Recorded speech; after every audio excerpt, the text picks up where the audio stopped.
بسم اللہ الرحمن الرحیم۔ السلام علیکم محترم ناظرین۔ ہجرت کے چھٹے سال مسلمانوں اور مشرکین مکہ کے درمیان ہونے والے صلح حدیبیہ کے معاہدے کی خلاف ورزی کرنے والے صحابی کون تھے، اور نبی کریم صلی اللہ علیہ وسلم نے صلح حدیبیہ کے معاہدے کی خلاف ورزی کرنے والے صحابی کو کیا سزا دی؟ ہجرت کے چھٹے سال میں 1400 مسلمانوں کے ہمراہ حضرت محمد صلی اللہ علیہ وسلم مدینہ سے مکہ کی طرف عمرہ کے ارادہ سے روانہ ہوئے۔ عرب کے رواج کے مطابق غیر مسلح افراد چاہے وہ دشمن ہی کیوں نہ ہوں، کعبہ کی زیارت کر سکتے تھے، جس میں رسومات بھی شامل تھیں۔ یہی وجہ تھی کہ مسلمان تقریباً غیر مسلح تھے، مگر عرب کے رواج کے خلاف مشرکین مکہ نے خالد بن ولید کی قیادت میں 200 مسلح سواروں کے ساتھ مسلمانوں کو حدیبیہ کے مقام پر مکہ کے باہر ہی روک لیا۔ یاد رہے کہ خالد بن ولید ابھی ایمان نہیں لائے تھے اور ابھی کافر تھے۔ رسول اللہ نے حضرت عثمان غنی کو سفیر بنا کر مکہ بھیجا، انہیں وہاں روک لیا گیا۔ ان کے واپس آنے میں تاخیر ہوئی تو مسلمانوں میں یہ افواہ مشہور ہو گئی کہ عثمان غنی کو شہید کر دیا گیا ہے۔ نبی کریم صلی اللہ علیہ وسلم کو جب سیدنا عثمان غنی کی شہادت کی افواہ ملی تو آپ صلی اللہ علیہ وسلم نے بھی اس کو عام صحابہ کرام کی طرح سچ جانا، اور آپ صلی اللہ علیہ وسلم نے صحابہ کرام سے سیدنا عثمان غنی کے قتل کا بدلہ لینے کے لیے بیعت لی، جو بیعت رضوان کے نام سے مشہور ہے۔ اس بیعت میں مسلمانوں نے عہد کیا کہ وہ مرتے دم تک حضور صلی اللہ علیہ وسلم کا ساتھ نہیں چھوڑیں گے۔ اس بیعت کو بیعت رضوان کا نام دیا گیا، اور اللہ تعالیٰ نے ارشاد فرمایا کہ جب نبی صلی اللہ علیہ وسلم اپنے صحابہ کے ہاتھوں میں اپنے ہاتھ دے کر بیعت کر رہے تھے، ان سب کے ہاتھوں کے اوپر میرا ہاتھ تھا، یعنی اللہ تعالیٰ نے بھی اس بیعت میں شرکت کی، بیعت لی، اور یہ بیعت بیعت رضوان کے نام سے معروف ہے۔ اس بیعت کی اطلاع قریش تک پہنچی تو وہ ڈر گئے اور انہوں نے اطلاع بھجوائی کہ حضرت عثمان زندہ سلامت ہیں، اور وہ مسلمانوں سے وعدہ کرتے ہیں کہ وہ اس سال واپس چلے جائیں اور آئندہ سال واپس آ کر خانہ کعبہ کی زیارت اور عمرہ کریں۔ اہل قریش نے وعدہ کیا کہ مکہ کو 3 دن کے لیے خالی کر دیا جائے تاکہ کسی تصادم کا اندیشہ نہ رہے۔ ان تجاویز کو تحریری شکل دی گئی، جن میں چند اور شرائط بھی شامل تھیں، اور اسے معاہدہ حدیبیہ کے نام سے یاد کیا جاتا ہے۔ اس معاہدے کی بعض شقیں بظاہر مسلمانوں کے خلاف تھیں، تاہم قرآن میں اس معاہدے کو فتح مبین قرار دیا گیا۔ تھوڑی دیر بعد حضرت عثمان رضی اللہ تعالیٰ عنہ واپس آ گئے۔ اس بیعت کی خبر مکہ والوں کو ہوئی اور انہوں نے مسلمانوں کو جنگ کے لیے تیار پایا تو صلح پر آمادہ ہو گئے۔ رسول پاک صلی اللہ علیہ وسلم نے مکہ والوں کی شرائط قبول فرما لیں۔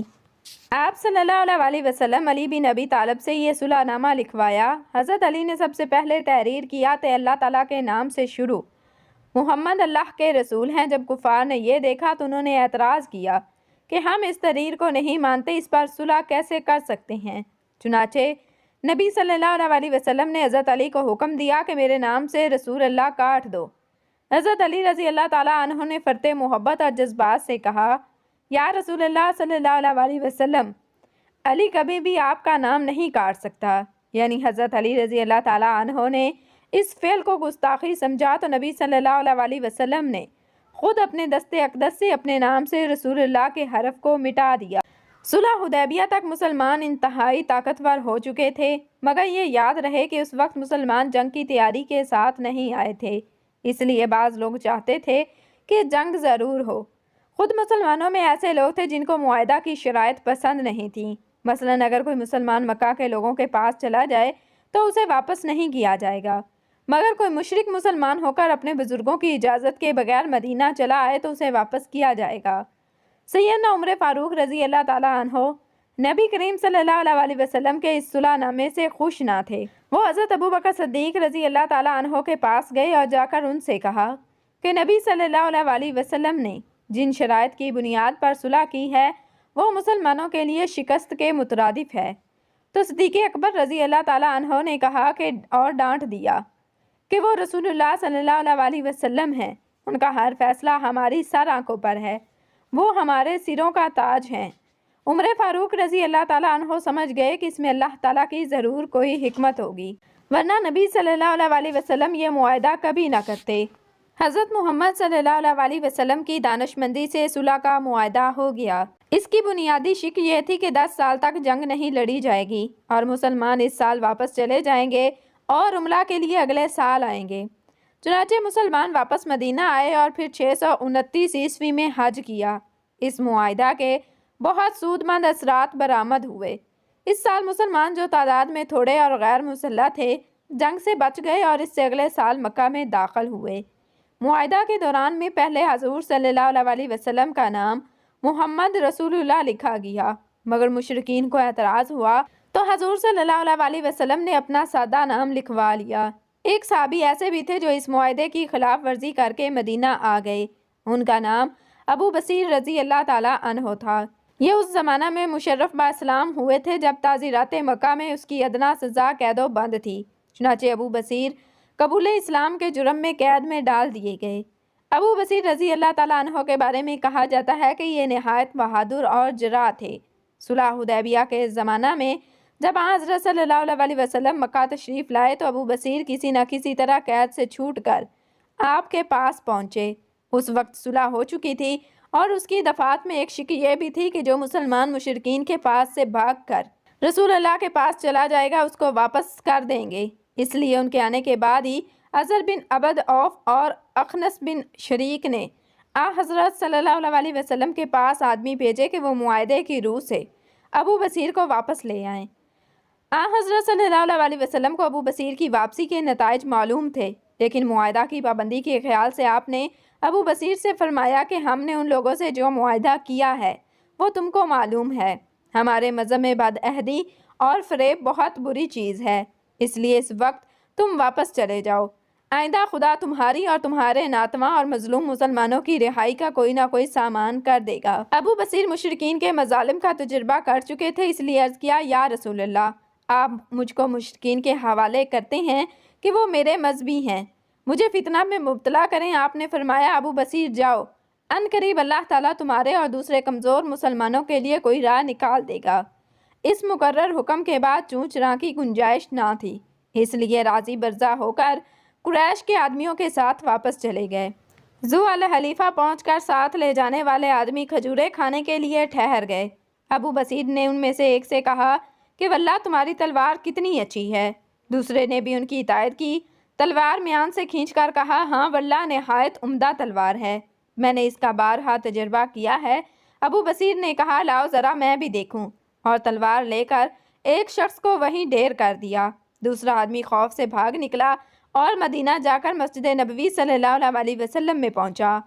حضرت صلی اللہ علیہ وسلم نے اسے بدحواس دیکھ کر فرمایا، یہ خوف زدہ معلوم ہوتا ہے۔